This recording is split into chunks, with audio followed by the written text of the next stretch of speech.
I have re-recorded this lecture because the sound quality was rather poor. I kept walking away from the computer, and this is a very important lecture. In fact, when we get to rigorous coupled wave analysis, method of lines, all of the information here will apply to that, and you may want to come back and review this. So I'm re-recording it with better sound quality.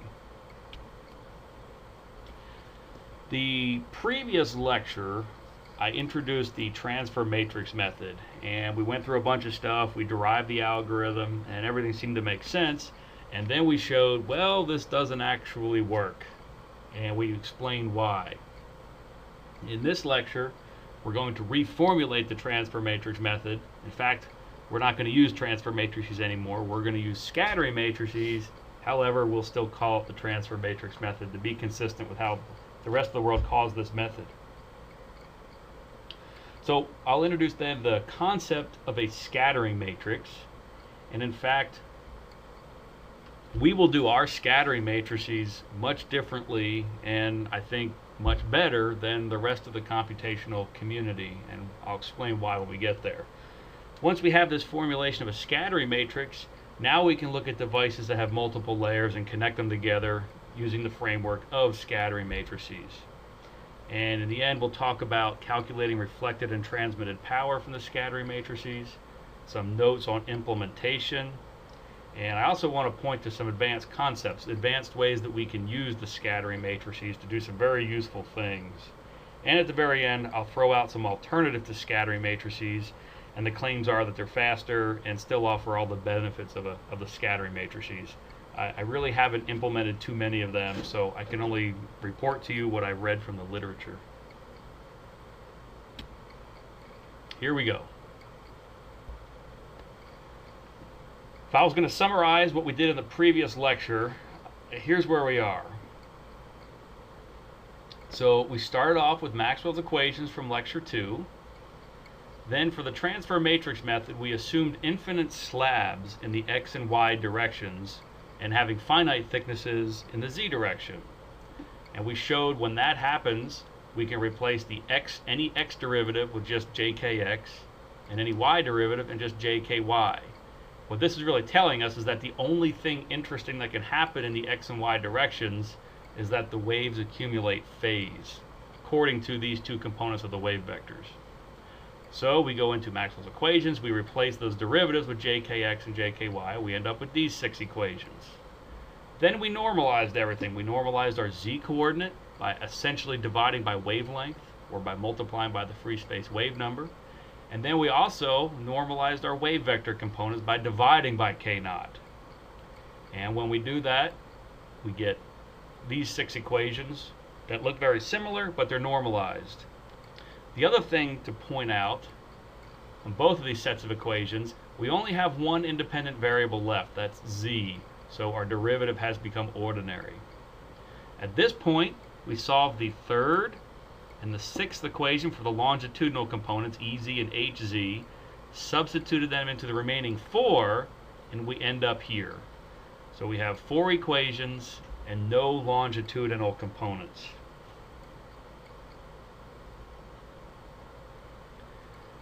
Now, last time we took these 4 equations and we wrote one big 4x4 matrix. Instead of doing that, we're going to keep them grouped into pairs for a little bit, and we're going to form 2 matrices. So these 2 equations become this in matrix form, and the second 2 equations become what we have down here in matrix form. So stare at that for a little bit and try to understand how we got there.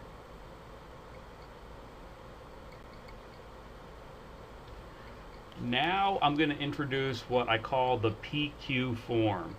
And this PQ form arises in a lot of different methods. This will be the first time we see it here, but we'll see it again in waveguide analysis. We'll see it again in rigorous coupled wave analysis. We'll see it again in method of lines. We won't see it again when we talk about the beam propagation method, but it is possible to formulate beam propagation method with this PQ form. Perhaps I should have done that. But anyway, to simplify things a little bit, we're going to take this big square matrix here and call it P. And then we're going to take this second big square matrix that I'm circling and call that Q. Now that we have this P and Q, we can write our two matrix differential equations this way.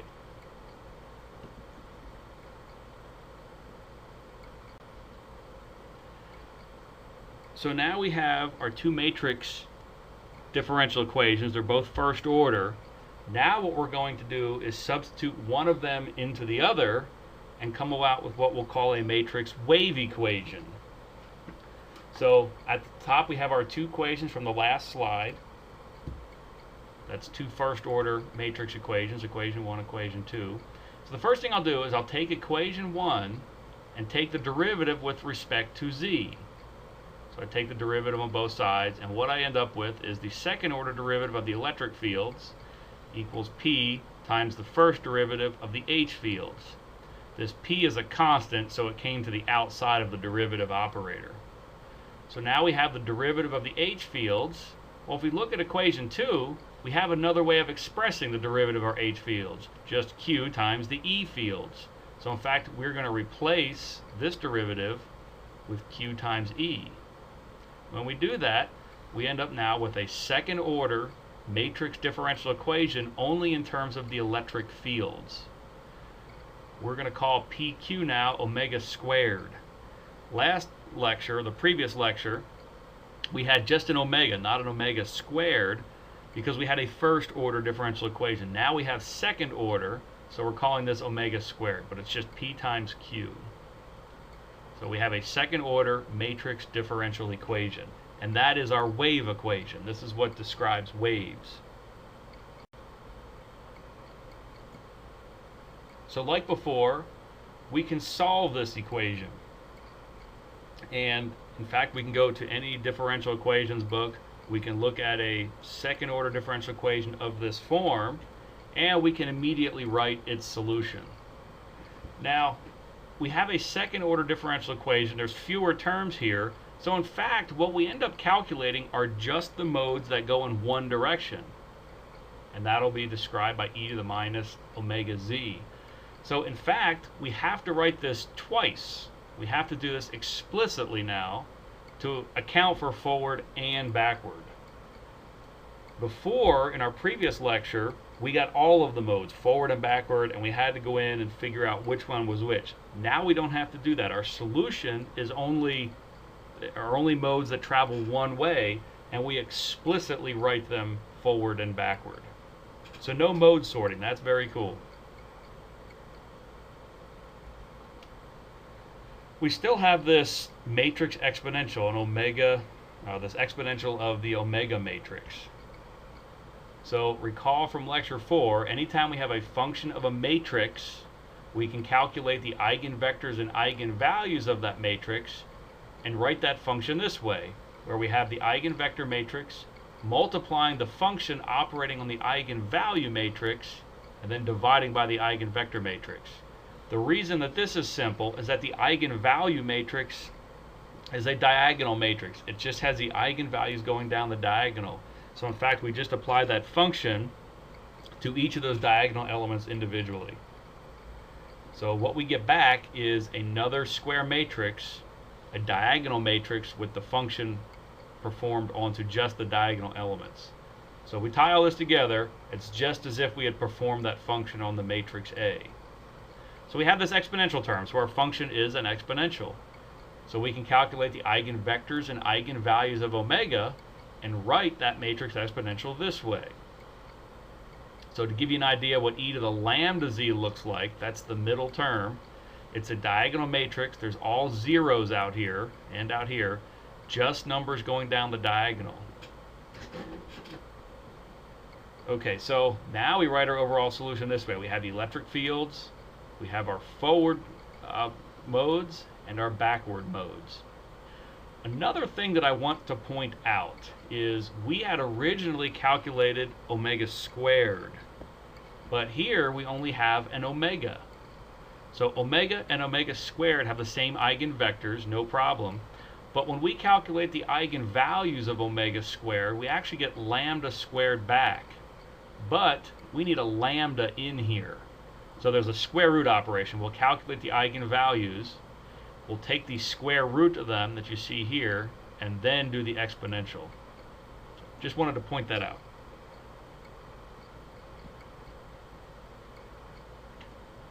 So these proportionality constants, or sometimes they're called initial values, we don't know those yet. We have to calculate those.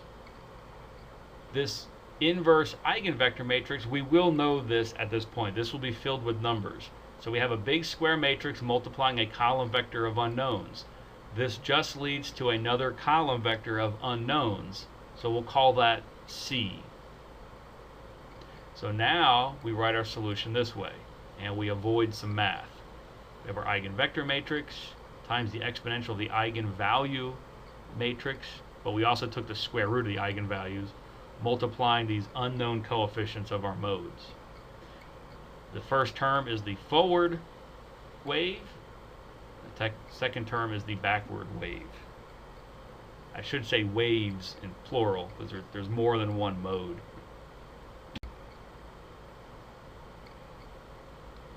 So something interesting happens for this case, and first we'll need to know the dispersion relation with the normalized wave vectors, and we can write that this way. And if we look at omega squared, we'll have P times Q, so P and Q. If we do a lot of math here, we multiply these matrices together, we apply this dispersion relation, it turns out omega squared just ends up being minus kz squared in the two diagonal positions. It's a diagonal matrix that we can write this way, where this bold I is the identity matrix. There's a lot of algebra here, but it has a very simple solution, and that is always the case for linear homogeneous isotropic materials. Since omega squared is a diagonal matrix, that tells us right away that the eigenvector matrix will always be the identity matrix. So in fact, we don't even need to calculate this. We'll retain W for now, but it's just the identity matrix. The eigenvalues will come out squared, so if we take the square root of these, really lambda just equals omega. So if we take the square root of our omega, we get J times Kz. So we also immediately know our eigenvalue matrix, and we can just write it as JKZ times I. One mistake a lot of folks make in the code, when they calculate the exponential of this matrix, they use the MATLAB function exp. And what that actually does is it calculates the exponential of every element in a matrix. So these two zero elements end up being ones, which is incorrect. There is another function in MATLAB, expm, M as in Michael, which is a matrix exponential, which would do this correctly. I actually recommend not using either. I recommend extracting the diagonal from the matrix, do your math in, take the square roots, take the exponentials, and then inserting that diagonal back into the square matrix. And the reason I say that is I've had troubles with the matrix exponential function in MATLAB before. In this case, I don't think it's going to give you any troubles because it's a nice, well-behaved diagonal matrix. But later on, these will no longer be such easy matrices, and I have run into troubles.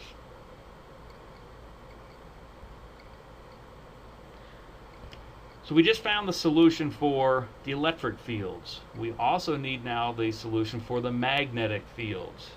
So I'm going to write them in a very similar way. There's one difference. I'm going to stick a negative sign here. And I can do this arbitrarily because I haven't calculated C yet, or I haven't calculated V yet. And in fact, if that negative sign shouldn't be there, that will just come out in the V's and C's. But the reason I do that is I eventually want to calculate the eigenvector matrix for H, which are the V's, from the eigenvector matrix of the E fields, which is W. And so in order to relate the two, we're going to take the derivative of this, and since we have a negative sign sitting up here, that will cancel this, and we'll end up with a derivative that is all positive. This will make it much easier to compare to the electric field solution so that we can perform this calculation. So we're allowed to put the negative sign there, and we did it for convenience. So we come away with the derivative of the mode solution for the magnetic fields. Well, remember the derivative of the magnetic fields was Q times E, and we know the solution for the electric fields, so clearly it's Q times the solution for the electric fields, and that will equal this derivative of the magnetic fields that we had up here. So now if we look at these two equations, which must be equal, we can see that V times lambda has to equal Q times W. And so if we solve this for V, we're calculating the eigenvectors of the magnetic fields in terms of the eigenvectors of the electric fields.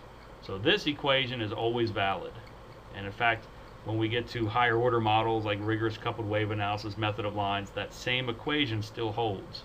In fact, everything after we arrive at the PQ form is virtually identical for all these different methods. It's just a slightly different route to get to P and Q.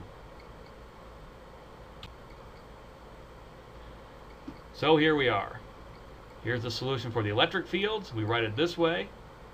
Since W is just the identity matrix, in principle, we really wouldn't even have to write the W's there. We could just say this exponential multiplying these mode coefficients. I'm going to keep it there to be consistent with later methods, but in fact, it doesn't need to be there. Now we have also the magnetic field solution. We can bring these together into one matrix equation, and we'll put all of the unknown, or all of our fields, Ex, Ey, Hx, and Hy, into a single column vector and call it psi. And we pull them together. Here's what our solution looks like. And so the question is, does that look familiar? Yes, that looks very similar to what we had in the previous lecture. After we sorted our modes and compiled them all back into a single matrix equation. So we've ended up at the same spot, but using a different route that didn't require any mode sorting.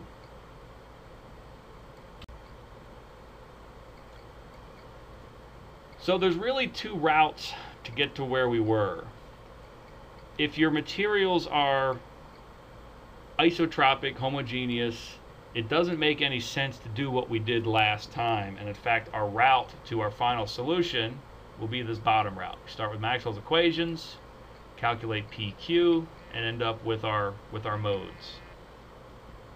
The other route would be necessary if we had anisotropic materials. However, like we discussed in the previous lecture, this will require you to sort your modes, but in the end, we're going to end up with very, very similar solutions. If we do have isotropic materials, no mode sorting, and it's actually much simpler to do that. Not too big of a deal to sort, but it is an extra step that is a little bit less convenient.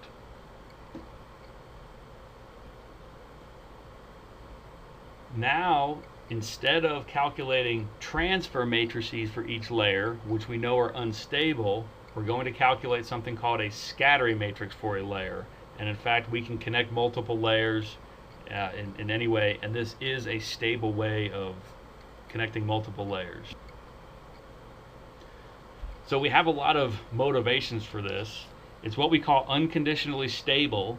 That means your numbers won't explode unless you've made a mistake in your code. The parameters of the scattering matrices have physical meaning. The S11, as we'll learn, is reflection. The S21 is transmission. In fact, all four have physical meaning. And when we measure things in the lab, there's a piece of equipment very, very common in an electromagnetics laboratory called a vector network analyzer. And it measures scattering parameters. So the numbers you're calculating from your models will correspond to what you measure in the lab. We can extract dispersion. So imagine a wave going through multiple layers. It's bouncing around between all the different layers, but there's this overall wave traveling through these layers that has slowed down in some way. And if we want to look at that, that's called dispersion. It's very memory efficient. Other techniques for solving the multi-layer problem, we have to iterate through all the layers and store parameters along the way, and then go backward through all the layers. So memory can become a problem. It's not so much for the transfer matrix method because this is so small, but when we get to larger methods that are a generalization of this, like rigorous coupled wave analysis and method of lines, it's very easy to run out of memory. We can exploit longitudinal periodicity. So if structures are repeating in the Z direction, maybe there's 5 layers that are unique, but then that set of 5 layers repeats itself. There's some neat things we can do with scattering matrices to handle that very efficiently. It's a very mature approach. and there's a huge amount of literature on it. This has arisen to be the dominant way of handling multiple layers. But I will say that there are alternatives, and the scattering matrix approach is probably the slowest. This is not going to bite us in transfer matrix method, but when we get to larger methods like rigorous coupled wave analysis and method lines, it will slow us down.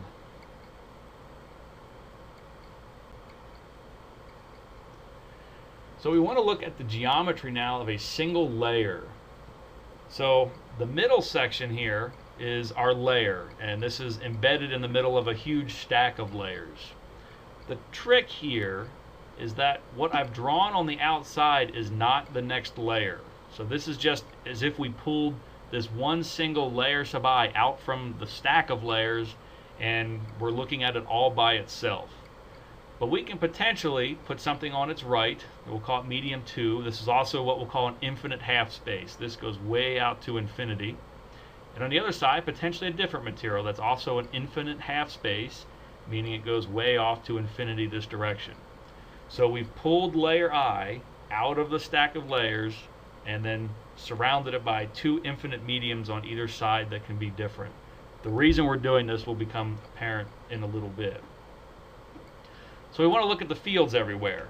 Well, clearly there's mode coefficients for the material on the left, there's mode coefficients for the material on the right, and we also have mode coefficients for the material within the layer. The layer has thickness L sub I. We can in general write the fields at any point within the layer as psi sub I.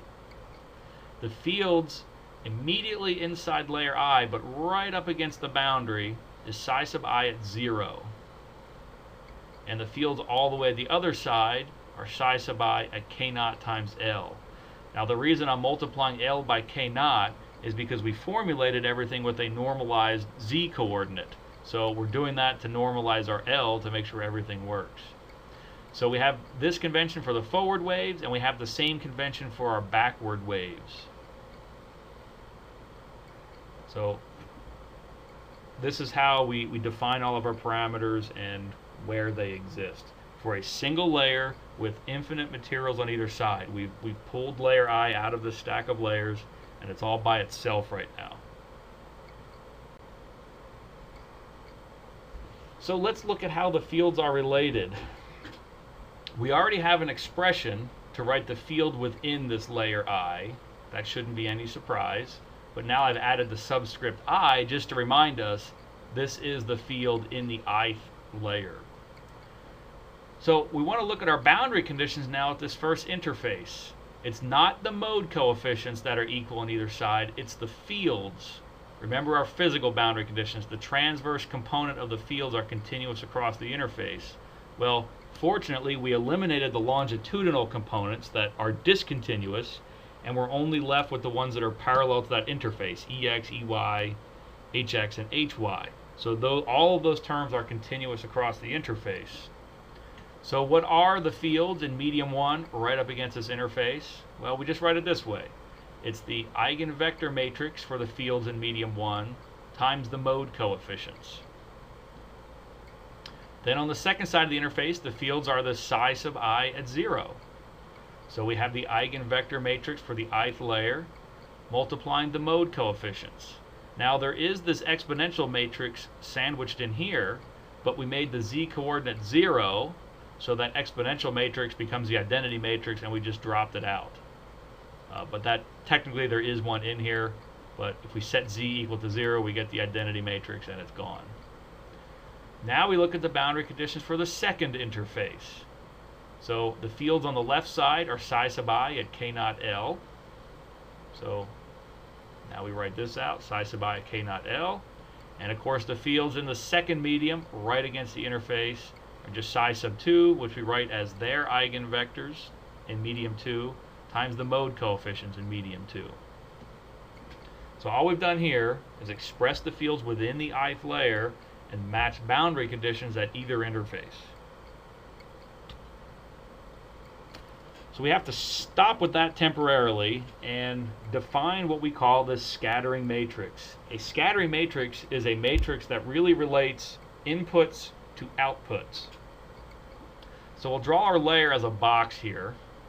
And we can have a wave coming in from the left. So it's coming in from medium 1, so we'll call that C sub 1 in the forward direction. One of two things can happen to that. It can transmit through the layer and contribute to the modes in the second layer in the forward direction. And that forward transmission is described by our S21 transmission parameter. The second thing that can happen to a wave coming in from the left is that it reflects. And that is described by S11, or our reflection parameter. And that contributes to energy or power in the modes in one that are traveling to the left. Well, we can look at it from the other direction. We can have a wave coming in from the left, and it also can either transmit, described by S12, or reflect, described by S22. So our inputs are C1 plus and C2 minus. So here are our inputs. We multiply that by the scattering matrix, and we get the outputs. C1 minus, which is what gets reflected, and C2 plus, which is what gets transmitted. So the scattering parameters have physical meaning, and this is the convention that's been used for many decades, and it is so common in electromagnetics labs. You'll hear many people just say the word S11 and not even say reflection, because it's so common. Everybody hears S11 and immediately, oh, okay, that's reflection. And the same with S21. That implies transmission. So common, people will just say S21 and not even say transmission. So that convention has been around for decades. So now that we know how our scattering matrix is defined, we can go back to the slide before that where we had two equations that enforce the boundary conditions at our two different layers. We're going to take those two equations that we derived and we're going to solve both of them for the mode coefficients inside the layer. So C sub I. So this was the boundary condition equation for the first layer, but we solved it for the mode coefficients within the ith layer. We took our second equation that enforced boundary conditions at that second interface, and we solved for the mode coefficients in the ith layer. So now we have two equations solved for C sub I. So we can set these equal now. And so when we do that, we've eliminated the C sub I coefficients. Then we can manipulate this to get it in the form of a scattering matrix. One thing that's going to help us along the way, notice both of these have some kind of eigenvector matrix being pre-divided by, or pre-dividing a second eigenvector matrix. Here it's the eigenvector matrices for medium 1. Over here it's the eigenvector matrices for medium 2. But we see this same form. So I'll write it just in general, W sub i's, and here's J, which could be 1 or 2, depending which equation we're talking about. But in general, we can write this as just 1/2 this matrix, where the two elements along the diagonal are equal, and the two elements along this opposite diagonal are also equal. And we would write A and B this way. It takes a bit of algebra to show that, but we can use this and it will really simplify our derivation here. Anyway, so these two equations set equal, and manipulating these eigenvector matrices, we get to this. Now what I like to do is take this matrix equation, write it as two separate equations, then change the order of the terms to bring C1 minus and C2 pluses over to the left, and the C1 plus and C2 minuses over to the right. Then we can write those two equations in block matrix form, and it turns out that will be our scattering matrix. If we do this, what happens? So here's our general scattering matrix, and after we go through all that algebra, here's our A's and B's, here's the expressions that we get. And rather than keep writing exponential of minus lambda sub I k naught L, I'll just write this as x sub I. Remember, that's a diagonal matrix with the exponentials of all the eigenvalues and also k naught L running down the diagonal. But when we do that, sandwich this a layer all by itself in between two different materials, this is the scattering matrix parameters and how we would calculate them. So the subscript I is talking about which layer we're in, and then J is either a 1 or a 2, depending whether we're talking about medium 1 or medium 2.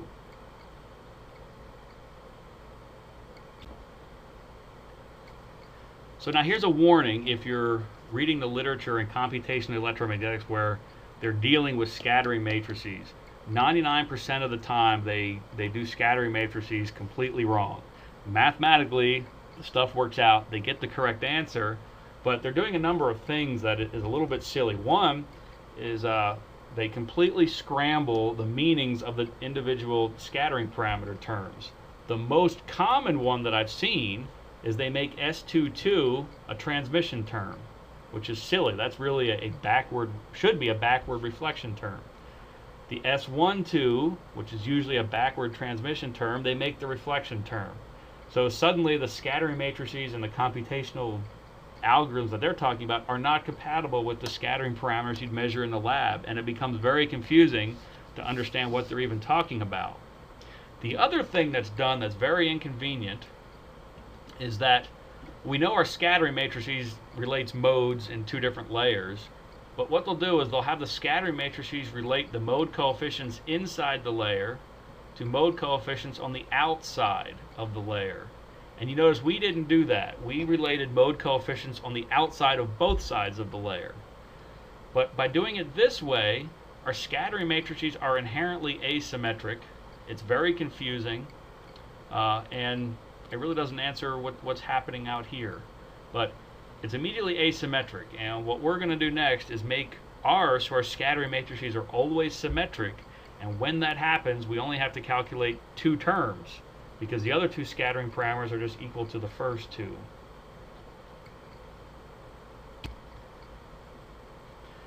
Here is another limitation of how we currently have our scattering matrices and how conventional scattering matrices are. So it makes sense that the scattering parameters are a function of the materials outside the layer. Of course, we have to know the materials outside to know reflections at these interfaces, to know the scattering matrices.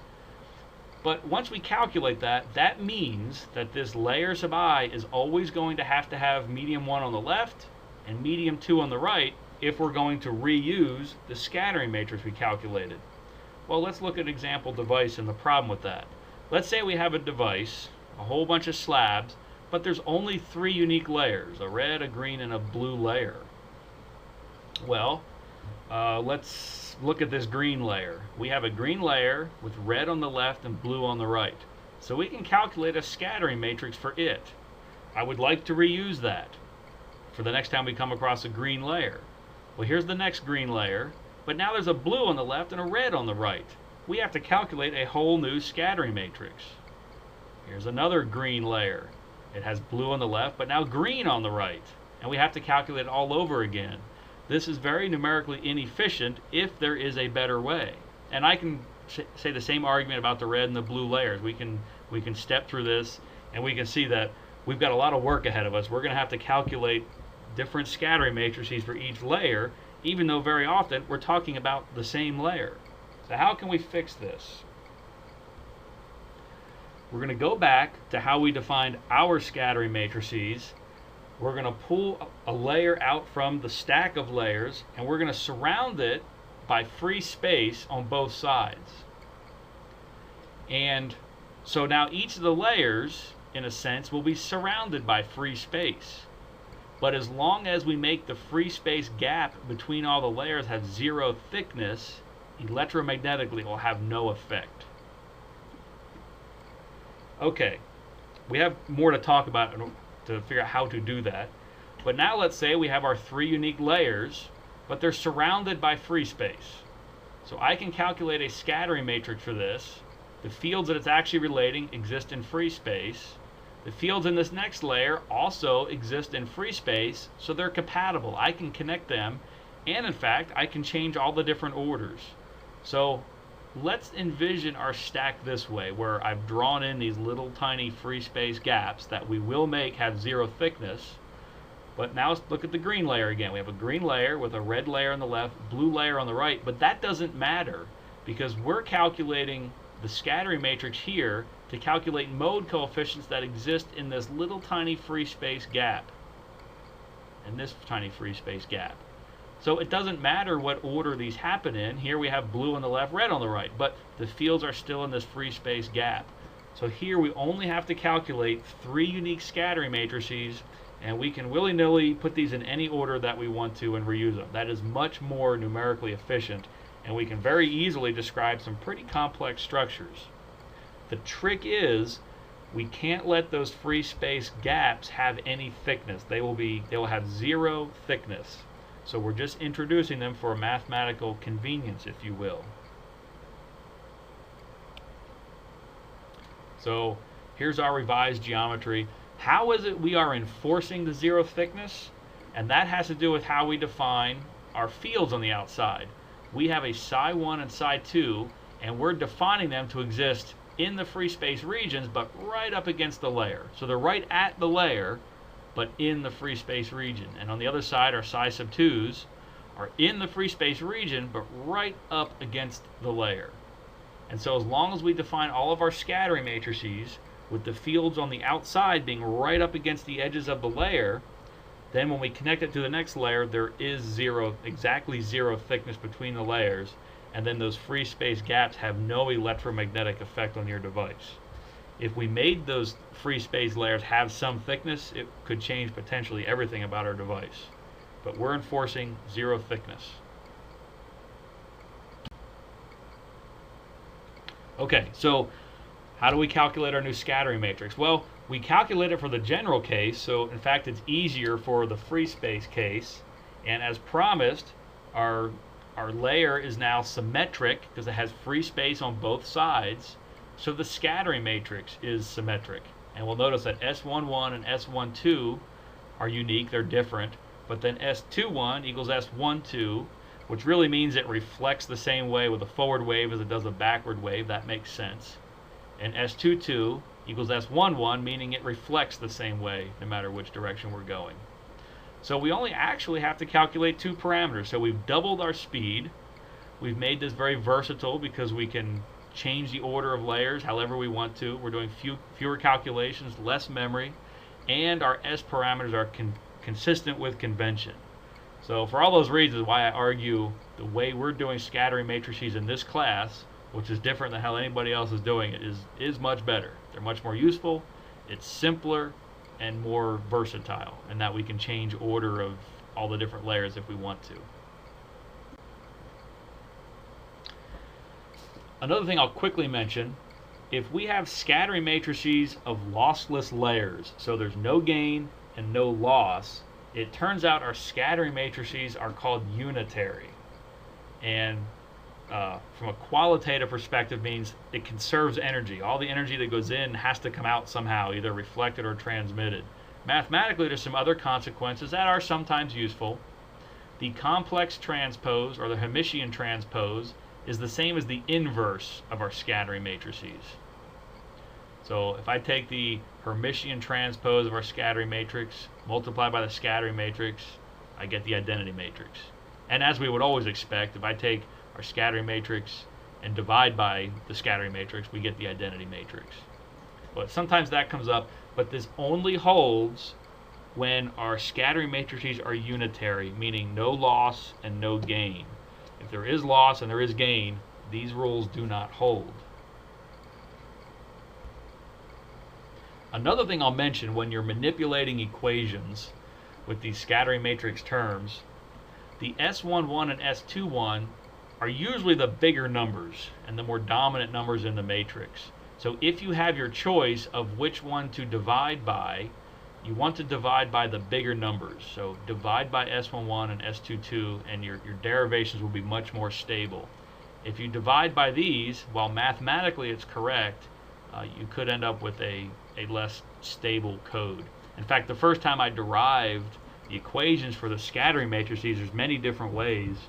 It sort of worked, but was very noisy. And finally I figured out I'm dividing by the wrong terms, and that dictated completely how I derived those equations for the scattering matrices. So divide by S11 and S22 if you have a choice, instead of S21 and S12. On to multi-layer structures. So here's the cartoon of our problem. We have a bunch of layers, layer 1, layer 2, 3, 4, 5. So we have 5 layers here. We'll have a wave applied from the left. Some of that reflects and some transmits. We know we're going to calculate a scattering matrix for each of these layers separately. So we have S1, an S1 scattering matrix, 2, 3, 4, and 5. To calculate the scattering matrix of the overall device, we're going to use something called a Redheffer star product. Unfortunately, this is not just matrix multiplication. We can't just multiply one scattering matrix by the next, unfortunately. But we can symbolically write it this way. So we'll star product S1 with 2, 3, 4, and 5, and we'll get an overall scattering matrix, which we are going to call our device scattering matrix. And it'll make sense why we're calling that in a bit. So a big point here is this is what's called a Redheffer star product. It is not a matrix multiplication. Now, since we don't use matrix multiplication to combine scattering matrices, in fact, we never store the scattering matrix as one big matrix. We will store the S11, S12, S21, and S22 as separate matrices and never really ever store it or think about it as one matrix. So here's the Redheffer star product. Symbolically, we write it as some layer A star product with B. So we'll get an overall scattering matrix describing scattering through 2 adjacent layers. So we can write SA this way, we can write SB this way. Our combined scattering matrix has this form, no big deal. If we work through the algebra of this, here are the final expressions for calculating S11, S12, S21, and S22 of the combined scattering matrix. So we're combining 2 adjacent layers here. And in deriving these, I followed all the rules and best practices that we talked about in previous slides.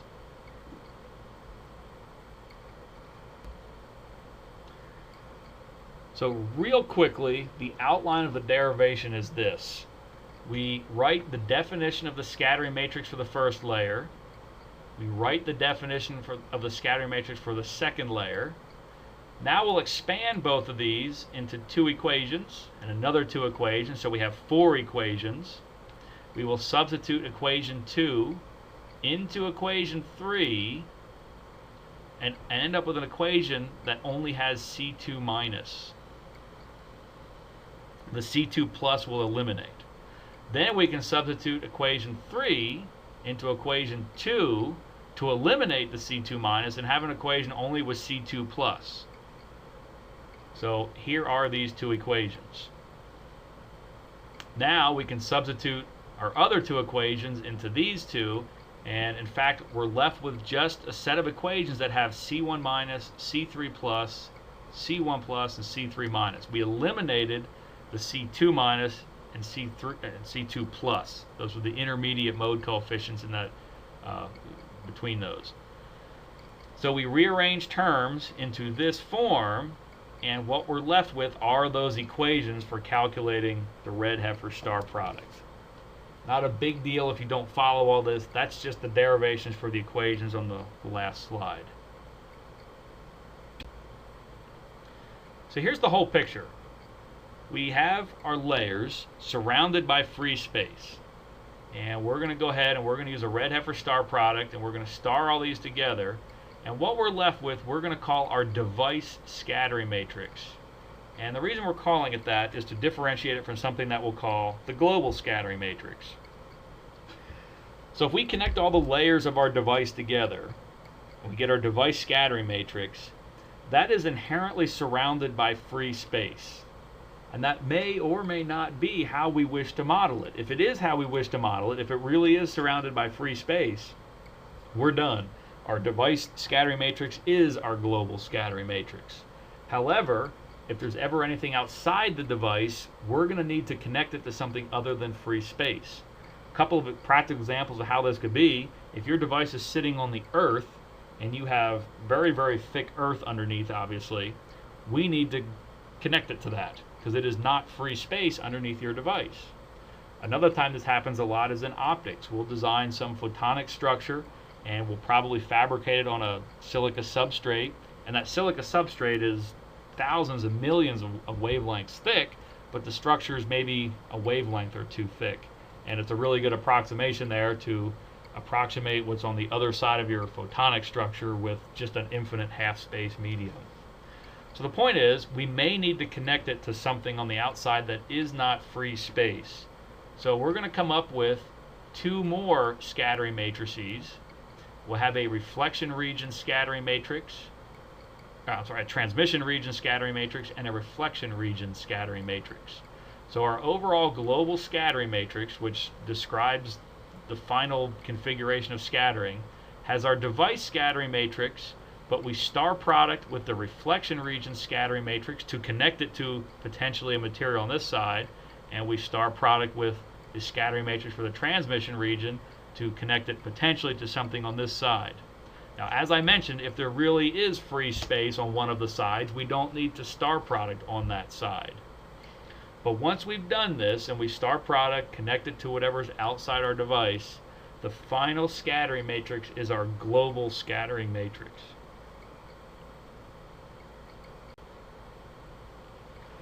So we'll go back to that original definition of our scattering matrices where we had an isolated layer surrounded between two different mediums, and we're going to do this to it. So for the reflection region, we have free space on the right hand side because that's where our device is, and we need to calculate mode coefficients that exist in free space. But on the left, we want to put in whatever we want. And for the middle, we're free to either put in mu and epsilon or mu naught epsilon naught. That would work. But what we absolutely have to do is make the thickness of that region 0. Otherwise, the modes we would calculate would have extra phase in them, which could change the answer a little bit. So putting this in our original general framework for calculating the scattering parameters, and everything reduces down to this. And we do the same thing for the transmission side. Now we have free space on the left because our device is on the left, and we have mu and epsilon, whatever we want, on the right. And again, we're going to make the thickness of that 0, so it doesn't affect the phase of the transmitted waves. And it turns out the way we calculate this scattering matrix is this set of equations. These look similar, but they're a little bit different. Be careful. There's a minus sign here and a plus sign here, etc. So be careful of the order of the terms here.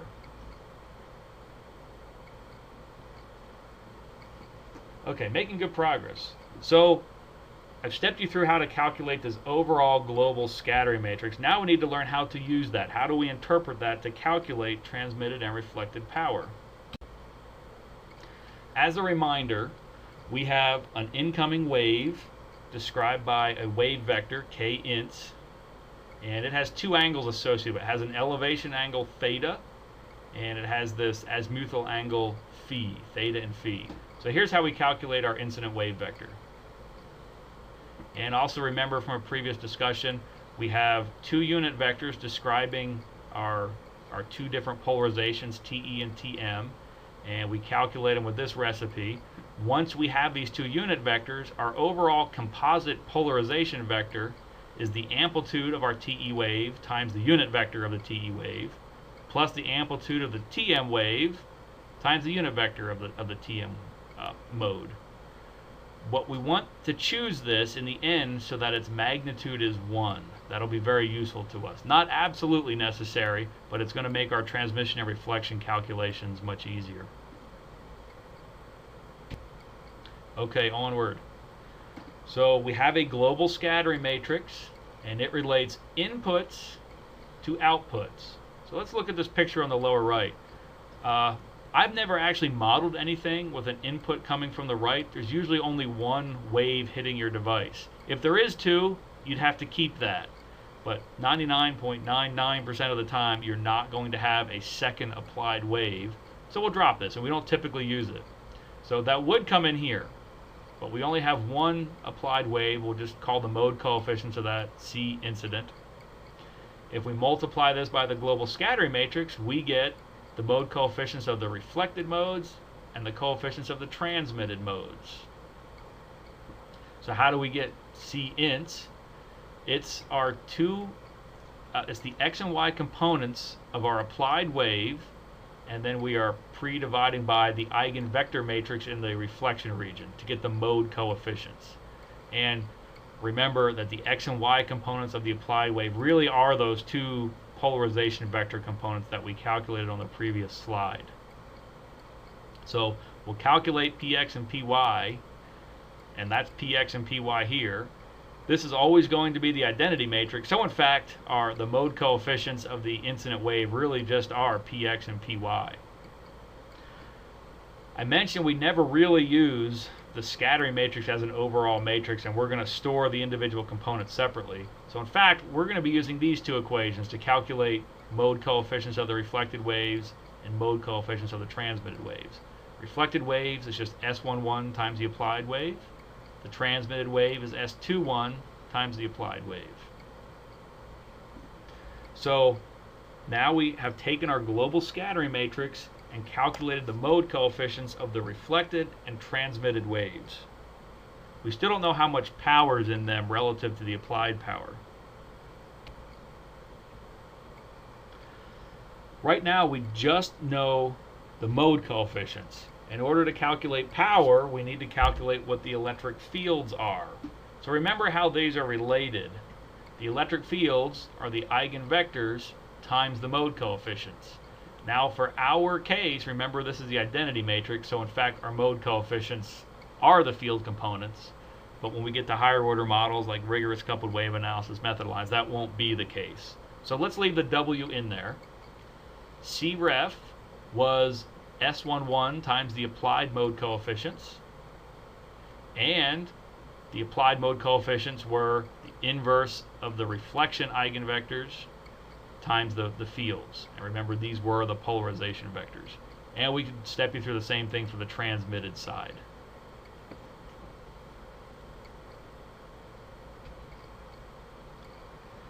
So at this point, we'll know all of the tangential components, Ex and Ey.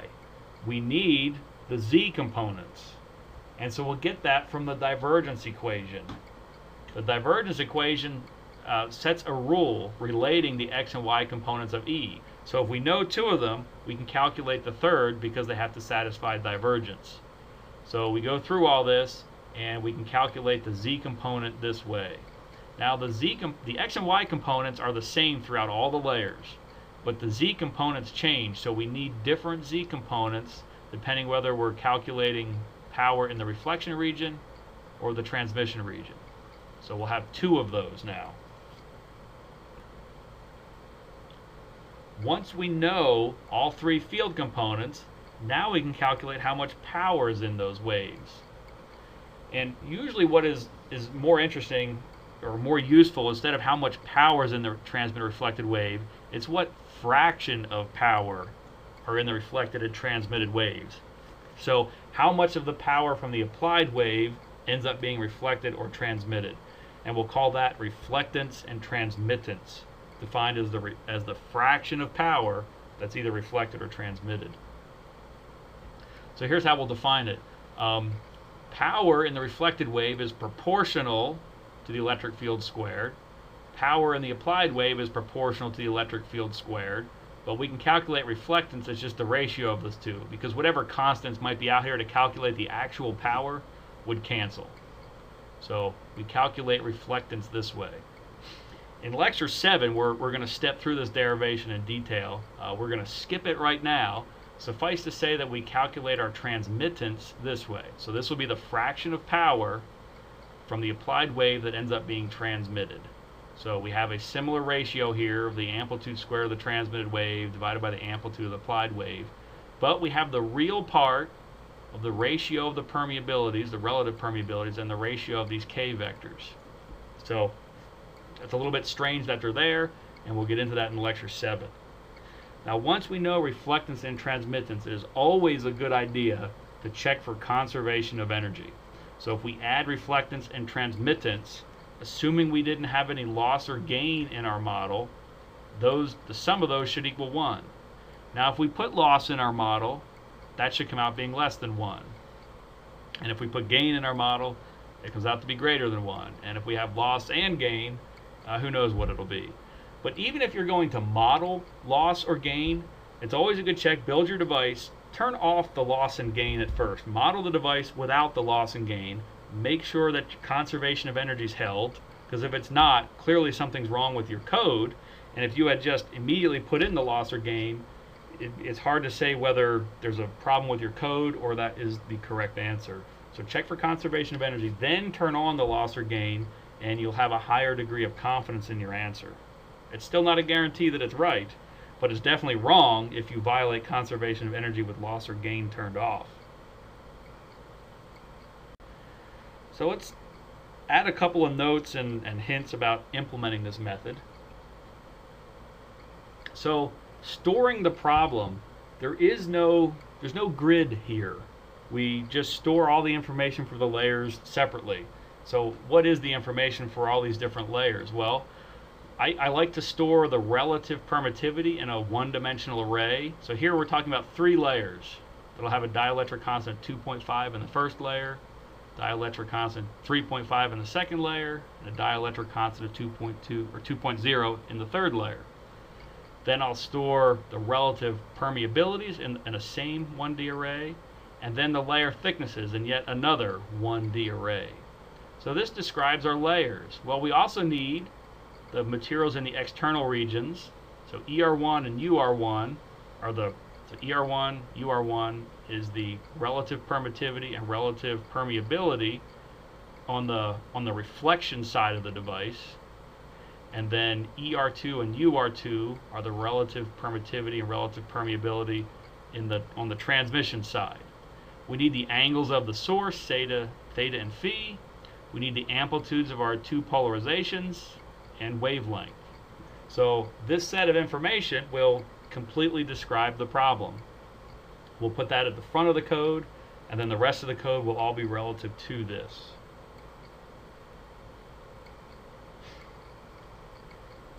And I mentioned this before, but we never use the scattering matrix as just one big matrix. We're always using the 4 individual terms, S11, S12, S21, and S22, individually. So we store them individually. We never store it as one big matrix.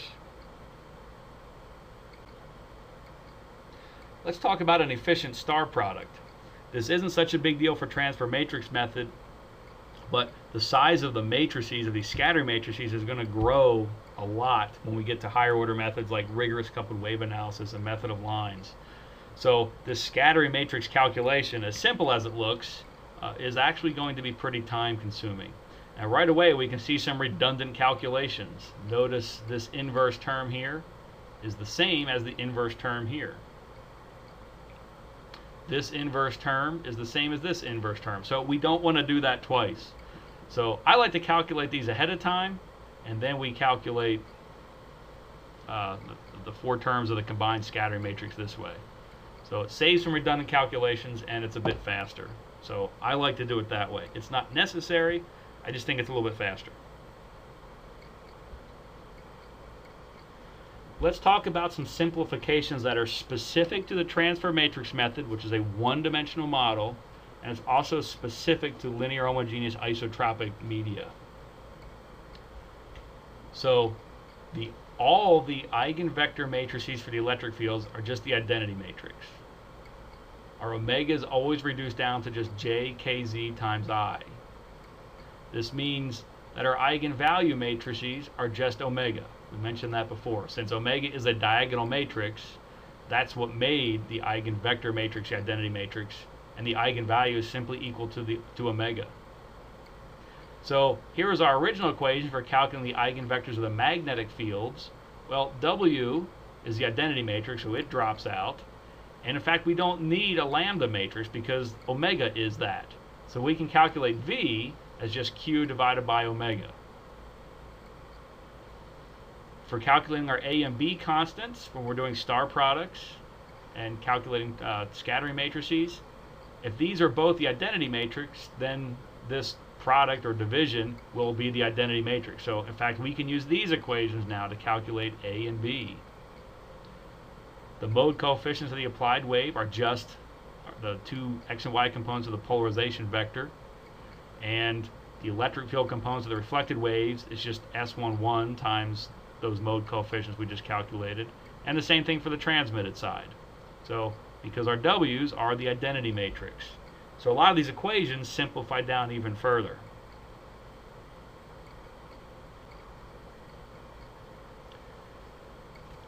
I like to set up my code, and there's a block diagram on the next slide, but I set up a loop that will iterate through all of the layers. It'll calculate the scattering matrix for the first layer and update a global scattering matrix. It'll go to the second layer and it'll calculate the scattering matrix of the second layer and update the global scattering matrix, and it goes that way.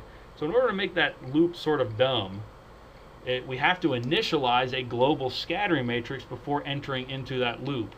And we need this global scattering matrix before it enters the loop to be what I'll call a nothing scattering matrix. So if it is a nothing scattering matrix, I know right away it's going to have to transmit 100 of the power and not change any of the phase. So in order to do that, the S12 and S21, which are the transmission scattering parameters, we'll just set to the identity matrix. So 100% of the power goes through and no phase change. And it can't reflect. A nothing scattering matrix can't reflect. So S11 and S22 will set to the zero matrix. So our overall global scattering matrix looks like this. Now that is not the identity matrix. This is where a lot of people trip up. If this were the identity matrix, you would have two i's going on this diagonal and zeros going along this diagonal. So we can't initialize this as the identity matrix. And we shouldn't be doing that anyway, because we never treat the scattering matrix as one big matrix. We'll always treat the four elements of it individually. Okay, so here is the block diagram. This is the part that hopefully will bring peace and harmony. We have equations flying all over the place, and this is where we all come together and we talk about what happens first, second, third, fourth. So we start our algorithm. The first thing I like to do is calculate the wave vector components. Remember, these are normalized, so there's no k-naught. There, in principle, should be a k-naught here, but they drop when we normalize. So it's just the refractive index of the incident region times sine theta cosine phi for the x component, and refractive index times sine theta sine phi for the y component. Next, we need to calculate the parameters for free space. Remember, we're surrounding all of our layers by free space, so we'll need these to calculate our scattering matrices. So the z component in free space is the square root of 1 minus kx squared minus ky squared. We have our q matrix. We calculate our v. Those are the eigenvectors of the magnetic fields. Notice we don't need w, because that will always be the identity matrix here. And we can calculate omega. And we won't need our lambda matrix either, because that is just omega for this special case. When we get to higher order methods, that won't be the case anymore.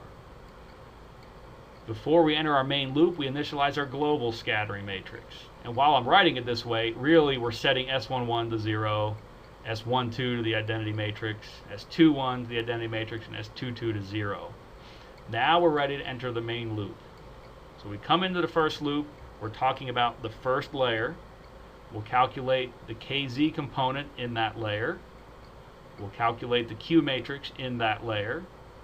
We'll calculate the omega matrix in that layer and the v matrix in that layer. So these are all parameters associated with, at this point, the first layer. Then we calculate the scattering matrix for the first layer. So these equations shouldn't be any surprise. Once we know that, and we have this nothing global scattering matrix, we can do a red heifer star product to update the global scattering matrix. So we'll take our previous global scattering matrix, and right now it's this, and star product it with the scattering matrix for the first layer that we just calculated. And that will become our new global scattering matrix. Now we go back to the loop to the second layer, calculate the parameters for the second layer, calculate the scattering matrix for the second layer. Now we come in and we take our global scattering matrix now, which only has layer 1 in it, star product with the scattering matrix of the second layer, and now our global scattering matrix describes layers 1 and 2. And then we go through and do layer 3 and 4 and 5 and however many layers we have. And finally, when we're done, we come out with this global scattering matrix, which at this point is actually the device scattering matrix. So at this point, it's connected to free space. Well, so now we need to calculate the scattering matrices for the reflection and transmission regions and connect it. So now we have the true global scattering matrix. Then we calculate our source, so we're going to have to calculate the unit vectors in the TE and TM directions following the recipe that we had. Calculate this composite polarization vector, maybe even add an extra line of code to enforce that its magnitude is 1. Now we know the mode coefficients of the incident wave. So now we can calculate the reflected and transmitted fields using S11 and S21 of the global scattering matrix. These are just the transverse components. We calculate the longitudinal components in the reflection and transmission regions. Then finally we can calculate transmittance and reflectance. And while I'm not showing it here, a really good final step is to check for conservation. So that's it. That is the transfer matrix method. We'll end this lecture with a quick discussion on some advanced scattering matrices stuff that will help you describe much more complex devices. First, let's talk about longitudinally periodic devices. So what do I mean by that? Let's say we have 3 layers, red, green, and blue, and we're calling them A, B, and C. And then let's say those 3 layers repeat. So red, green, blue, red, green, blue, red, green, blue. Well, we can calculate the scattering matrix for one unit cell. That's just SA star SB star SC.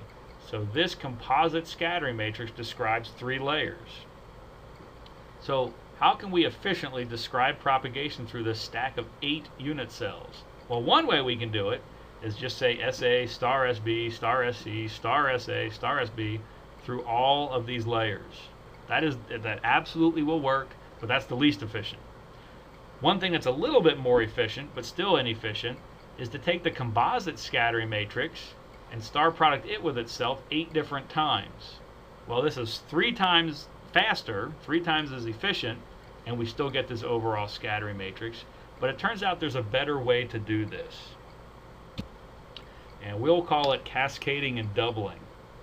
So the first step is to calculate the composite scattering matrix of what we'll call a unit cell. This is the stack of layers that repeat themselves. And so we'll call that S times 1. And the times 1 means that's how many unit cells our scattering matrix is describing. So it's SA star SB star SC. Well, now we can take the scattering matrix describing 1 unit cell and star product it with itself, and we get a scattering matrix that describes 2 unit cells, or actually 6 individual layers. Well, now we can take this matrix and star product it with itself, and now we have a scattering matrix that describes 4 unit cells, or 12 layers. We can take this scattering matrix that describes 4 unit cells, star product it with itself, and now we have a scattering matrix that describes 8 unit cells. And so this process will repeat, and we double each time. 16, 32, 64, 128, 256.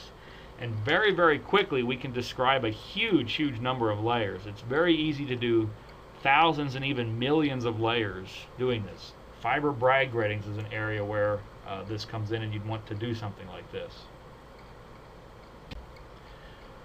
But there's one problem with that algorithm. What if the number of layers you want is not some power of 2? Suppose we want 17 unit cells or 26, and it's not a multiple of 2.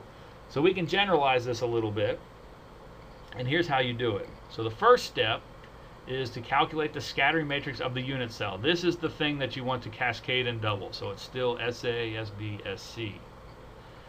Then what we'll do is we'll take how many layers that we want to repeat, and let's say that's 10. We want 10 layers. That's not a power of 2. 8 and 16 are the powers of 2. We're going to convert this to binary, 1, 0, 1, 0. And so the way this will happen, we'll initialize our algorithm, our global or maybe device scattering matrix, I should have called it. We'll initialize it this way.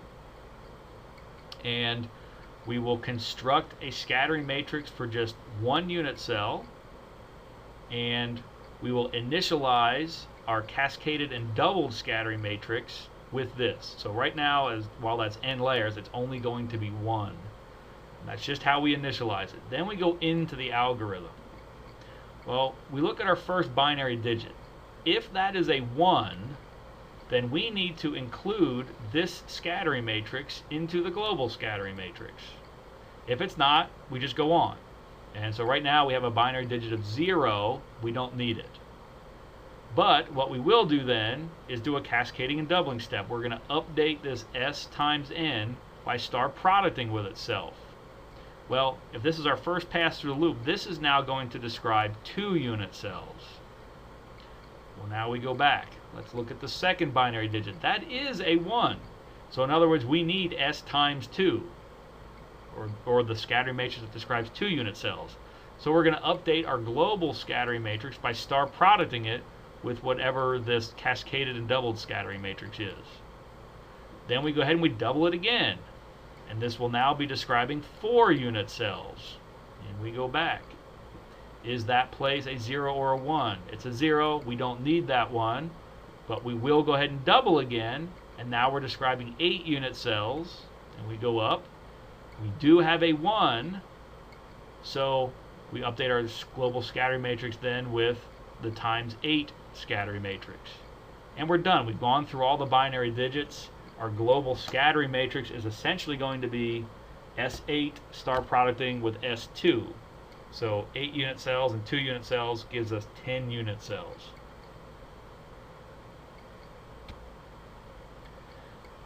Dispersion analysis. This is not something we're going to investigate in this course, but I'll throw it out to show you what it is. So we will construct a scattering matrix of just 1 unit cell. And there may be n layers in here, so I just put in Sn, because your unit cells might be hundreds of layers, who knows. We're going to rearrange the terms almost into the form of a transfer matrix. Remember, scattering matrices related inputs to outputs. Transfer matrices relates mode coefficients on one side to mode coefficients on the other. So we took our scattering matrix equation, separated into 2 separate equations, moved terms left and right, and then brought it back together. So what we have are the mode coefficients on the left to the mode coefficients on the right. So now we're going to apply a periodic boundary condition. If this is a periodic structure, then the modes on the right have to be the same as the modes on the left, or the input side, but with phase added to them. So we have a periodic boundary condition, if you will. So now, rather than write this as CNs, we can add in the phase here, and we have a new matrix equation. Well, it turns out this is an eigenvalue problem, and we can solve it, and we can calculate all possible solutions of k sub z, and that'll tell us how these waves are moving through this periodic material. We know at a microscopic level all the waves are bouncing around, but if we sort of squint our eyes and blur it and look back, we see an overall wave envelope that travels through this stack of layers, potentially slower than we would expect, and we can calculate that through this dispersion analysis. And lastly, I just want to throw out some alternatives to scattering matrices. I really haven't coded many of these, so all I can do is point to them that they exist and tell you what the claims are in the literature. So of course there's transfer matrices, or a different flavor of this is the transmittance matrices, and there's even a technique called the enhanced transmittance matrix method, which is very fast, about 10 times faster than scattering matrices, and it is stable, but it's not memory efficient. It's one where you have to work backward through the layers, storing a bunch of parameters for each layer and then working forward, and you can run out of memory. It also isn't able to do cascading and doubling to exploit the periodicity. It was the first method, but it's essentially been replaced by scattering matrix now, so it's not as popular in the literature. Well, if we go back to network theory from circuit analysis or microwave class, we know there's a bunch of different matrices that we can use to wrap black boxes around circuits. And there's these hybrid matrices, which are essentially relating current and voltage through this equation. It's relating current and voltage on either side of the port. So We can describe our fields in terms of these H matrices. Supposedly it's a bit more stable than scattering matrices. I'm not sure I believe that one. They say it's a more concise formulation, maybe. They say it's simpler to implement, maybe. I don't know. They say it's about 30% better than the enhanced transmittance matrix method. That's hard to believe because that's a pretty fast algorithm. And it is unconditionally stable. I believe that one. And all of these may be true. I just don't have any experience to draw from to confirm that. And another one you may see is R matrices, which relates currents to voltages. And also argued to be unconditionally stable with improved numerical efficiency. I do believe it's stable. The jury's out on the numerical efficiency. I'd have to try it myself to really say, yep, it's better. So that's it for the transfer matrix method based on scattering matrices.